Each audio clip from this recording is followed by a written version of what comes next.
હર હર મહાદેવ, હરિ ઓમ ને જય માતાજી મિત્રો. તો કેમ છો મિત્રો? મજામાં ને?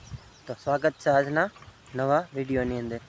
દોસ્તો આજે તારીખ છે 18 અને કાલે સવારે તારીખ થાય છે 19 અને કાલે છે આપણે ખેડૂતનો તહેવાર છે અખાત્રીજ, એટલે કે ચોમાસામાંથી બેસી જાય. તો એના વિશે આપણે થોડીક વાત ચર્ચા કરવાની છે.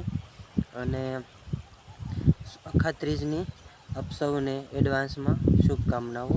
કેમ કે છે ને ખેડૂત આપણે ખેડૂત છે એટલે અને આપણો તહેવાર આવે છે એટલે આપણે છે અગાઉથી પહેલેથી ને શુભકામનાઓ દરેક ખેડૂતોને આપી દઈએ. અને આપણે જો અત્યારમાં સવારમાં પાણી વાળવાનું કામકાજ શરૂ છે તલમાં, અને આપ સૌને મારા તરફથી શુભકામનાઓ. દોસ્તો હું તમને કહી દઉં કે આપણે અખાત્રીજનું મહત્ત્વ શું છે આપણે ખેડૂતોને, એ હું તમને થોડુંક સરસામાં વિષય સમજાવું છું.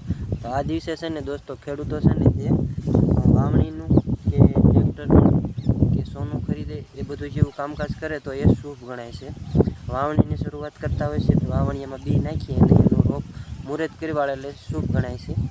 ત્યાર પછી દોસ્તો સોનું ખરીદતા હોય, લક્ષ્મીની પૂજા કરતા હોય એ બધું શુભ ગણાય છે. બળદની પૂજા કરે છે, ગાયની પૂજા કરે છે, આ બધું છે એ શુભ ગણાય છે. આવું બધું એનું મહત્ત્વ હોય છે. અને અત્યારમાં જો આપણે આવું બધું કામકાજ શરૂ થઈ ગયું છે, પાણી વાળવાનું. અને આ બાજુ જો રીંગણીનું નીંદવાનું કામકાજ શરૂ છે.